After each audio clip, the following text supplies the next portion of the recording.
What if I told you that the final movie in the Hobbit trilogy not only added unnecessary scenes to the book's very short chapters, but also removed crucial details like one of the most important and intriguing characters in Tolkien's lore? While I enjoy watching the Hobbit trilogy for fun, I have to acknowledge that it is nothing like the original book, which was originally written for children. This is one of the reasons it is so short compared to the epic saga that is The Lord of the Rings. But Peter Jackson took this short children's novel and expanded it to be 3 long movies, just like his original Lord of the Rings trilogy.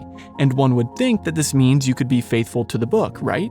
After all, you've got all the time in the world. Wrong. Unfortunately, due to time constraints, coming in late to the project, and pressure from Hollywood execs, Jackson had to remove, revise, and add onto Tolkien's beloved story, which meant that these few short chapters at the end of the book got expanded into a 3-hour movie, and key characters like the one we'll discuss today got completely removed. So join me as I dive into a few key scenes in the movie and compare them to Chapter 15 of the Hobbit book, revealing every change, revision, and omission along the way. My name is Gibby, and welcome to Episode 11 of Movies vs. Manuscripts, the Hobbit Edition. Thanks for tuning in to Fact or Fantasy, a channel dedicated to discussing the lore of Tolkien's epic works each and every week. If you enjoy the video today, please like and share with a friend, as that greatly helps this community grow. Also, shout out to this commenter from the last episode. If you want to be featured next, be sure to share your thoughts down below. As always, I'll cover all the changes across the 4 major categories of characters, timeline, location, and plot. But first, let's recap what happened during these bloated scenes in the film. That way, it's fresh on our mind for the analysis. Picking up from where we left off last week, we see a few of the dwarves who stayed back in Lake Town finally make their way into the mountain. Bilbo tries to stop them, saying that Thorin is going mad, but the dwarves continue inside and find their king walking around in piles of gold. We see all the dwarves happily reunite, and then they set out to find the Arkenstone among the mountain of gold. While the rest are searching, Bilbo goes off on his own and looks at the Arkenstone, as he has already found it, but is reluctant to give it to Thorin. We then see Bard and the people of Lake Town packing things up on the shoreline as they prepare for the journey to Dale. After briefly seeing Azog and his army of orcs, we cut back to the people of Lake Town as Legolas and Tauriel walk among them. Then, after refusing a summons from his father, Legolas takes Tauriel to Gundabad. The movie then cuts to Gandalf in Dol Guldur as an orc lion thingy takes him out of his cage and tries to cut his hand off. Thankfully, before he can, Galadriel steps in and saves the day. Then we see an epic fight sequence between the White Council and the Nazgul. Then Galadriel uses her power to banish Sauron from the fortress. Gandalf, who had been taken away by Radagast earlier on in the fight, comes to his senses and borrows a horse to ride to Erebor. Then the movie cuts back to Thorin, who is going crazy, and we see a few things like him giving Bilbo a mithril shirt, accusing his company of betraying him, and catching Bilbo with an acorn. Not exactly in that order, but you get the idea. We also see the people of Lake Town make it to Dale, and the next day the elves show up in the town to provide aid. Then Bard goes to speak with Thorin before Thranduil starts a war, but Thorin won't listen to him and tells Bard to leave, causing him to ride back to the Elven King, who is more than happy to let the dwarves die. And finally, we see Legolas and Tauriel at Gundabad before legions of bats and orcs are loosed to head toward Erebor. And that is where our scenes end for this week. So let's get things started by taking a look at our character, timeline, and location categories. First up for characters, we have the usual suspects: Legolas, Tauriel, Azog, and Alfred. None of these characters are found in the Hobbit book. Remember, Bolg is the head bad guy in the Hobbit book, not Azog. Azog is long dead by the time Thorin goes on his quest. On top of that, we're going to talk about a very special character named Roac once we get into the plot changes. As for timeline and location, there isn't much to be said other than what I've already mentioned in previous episodes. The distances between places in the movie causes issues for both of these categories. For example, Gundabad is hundreds of miles away. The idea that Legolas and Tauriel rode there and back that quickly is a little ridiculous. And the journey from the shore of the lake all the way up to the mountain is quite long, taking multiple days. Plus, the Elven King, aka Thranduil, rode with his armies to the people of Lake Town before they departed for Dale. So what we see in the movie of them showing up after Bard and his people had already gotten to Dale is incorrect. But we'll talk about that more in the plot changes. Now, before I head into those plot changes, I just want to give a quick shout out to Jason, Joshua, Timothy, Robo Steve, and the rest of my awesome members who help make videos like this possible every month. Bonus shout out to Shauna, by the way, for being the newest member of our community. Also, if you're wanting to relive these moments for yourself, be sure to claim your free audiobook on Audible using my link in the description. You can sign up using that link today and get the Hobbit book for free or any other audiobook of your choice. Plus, it supports the channel at the same time. Now, with that being said, let's dive into the plot changes. First up, let's talk about the dwarves who supposedly stayed behind in Lake Town. In the movie, we see Kili, Fili, Beaufort, and Oin finally make their way to the mountain after Smaug is dead.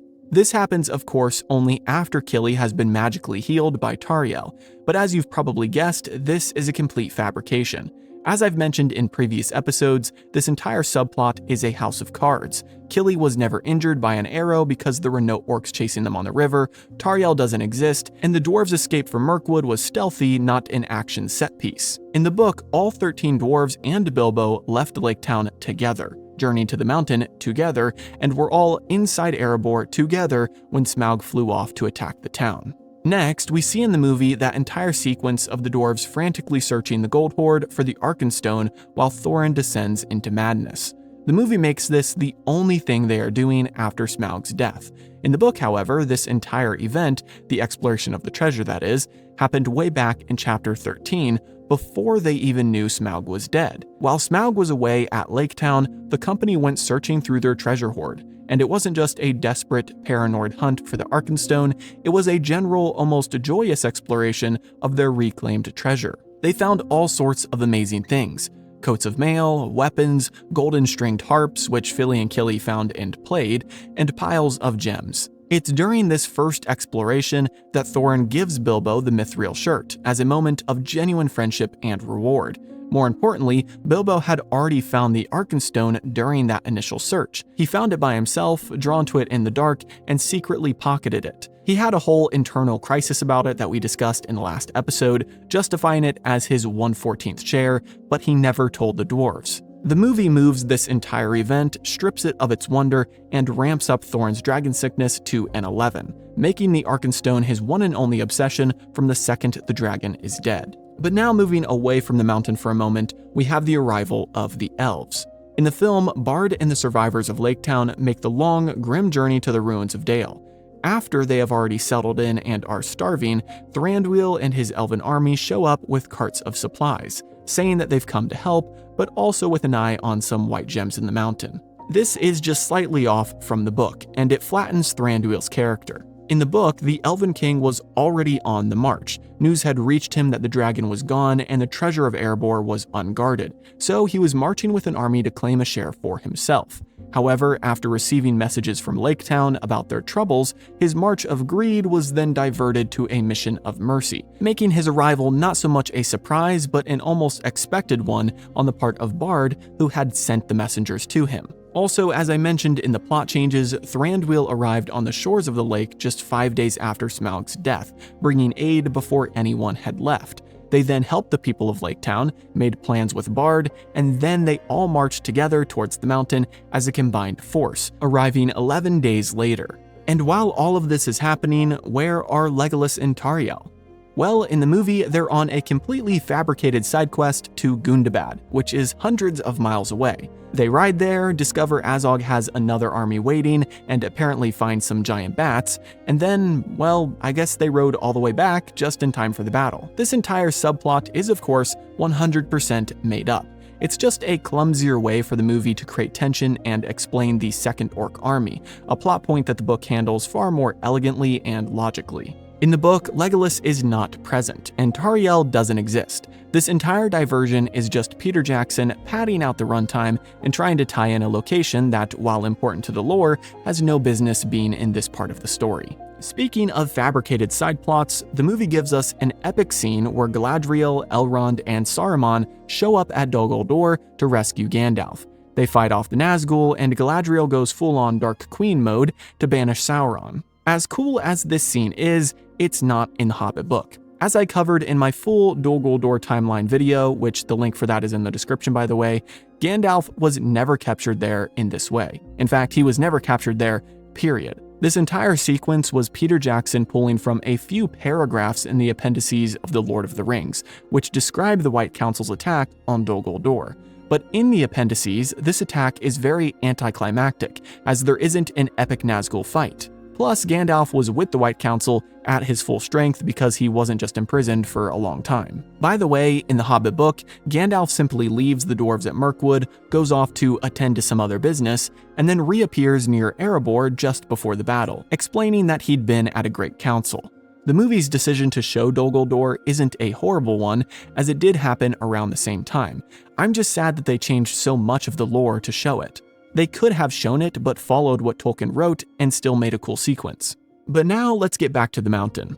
The movie gives us a few quiet, tense scenes with Thorin and Bilbo. In one of them, we see Thorin, who is already deep in his paranoia, give Bilbo the mithril shirt. In another, Bilbo has a worried conversation with Balin, where he heavily implies that he has the Arkenstone. In the book, both of these are wrong.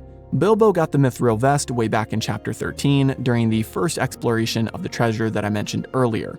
Thorin gave it to him as a genuine reward for saving their lives multiple times already.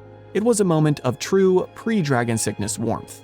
And then secondly, Bilbo never hints to Balin or anyone that he has the stone.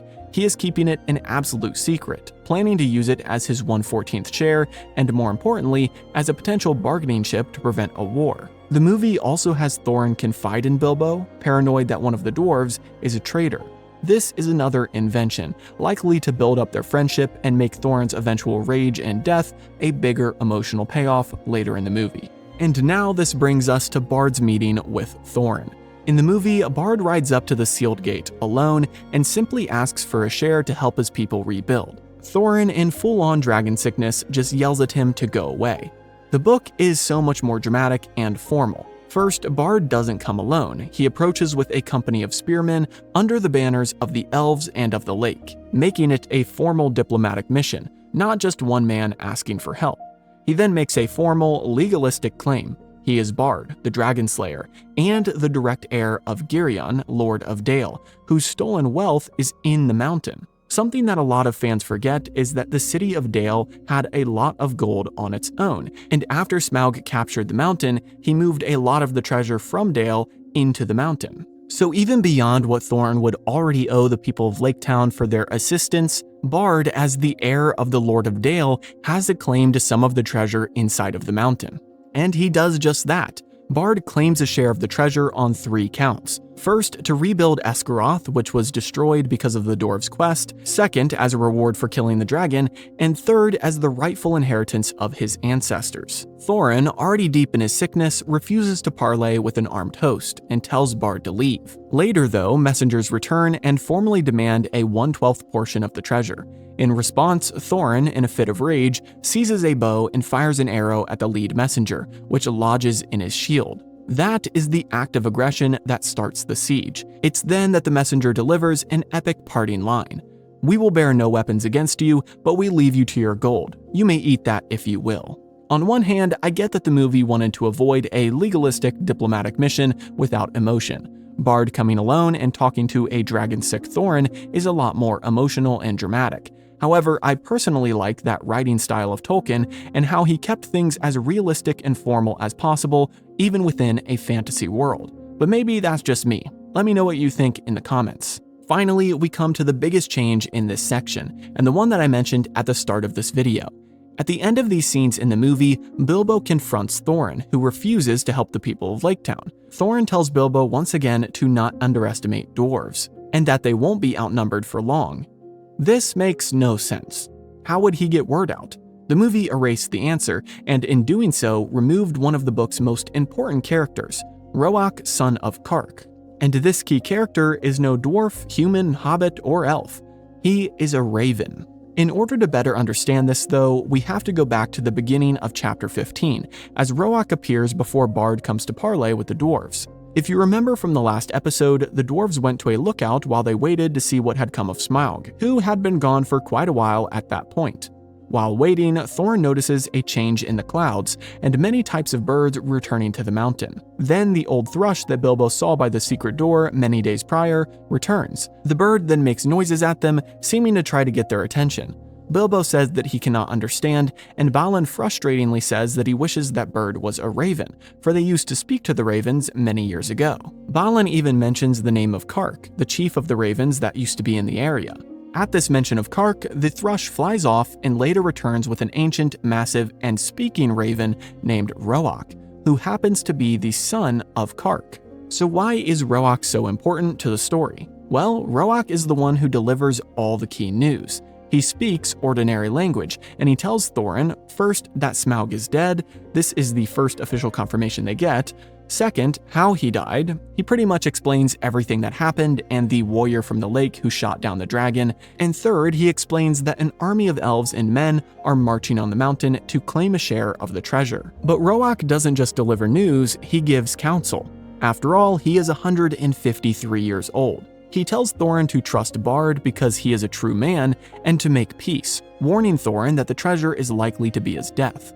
But Thorin, in his paranoid, gold-sick rage, refuses.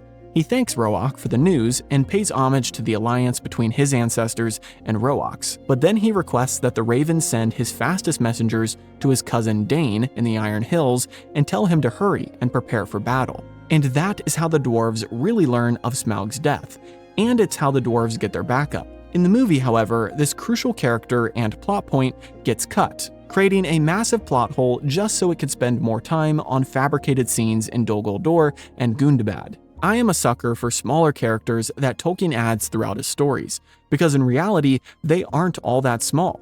Tolkien had no problem giving major plot points to characters that we only see for 1 or 2 pages, and in a film format, Hollywood says that method doesn't work. So in the movies, the focus stays on the main set of characters and tries to fill in all the gaps using just them. But personally, I wish Roac would have been added. Maybe it would have seemed a little ridiculous to have a talking bird in there, but hey, we're literally dealing with a movie that has giant worms transporting legions of orcs to wage war on elves and dwarves. So I think a talking raven could have been in the realm of possibilities. But anyway, what do you think about this omission? Would you have liked to see this chapter be portrayed more faithfully on the screen? Or do you prefer that Roac was removed for simplicity? Let me know in the comments. As always, be sure to like and subscribe, and check out the series playlist to catch up on any episodes you might have missed so far. Have a great week, and I'll see you in the next video.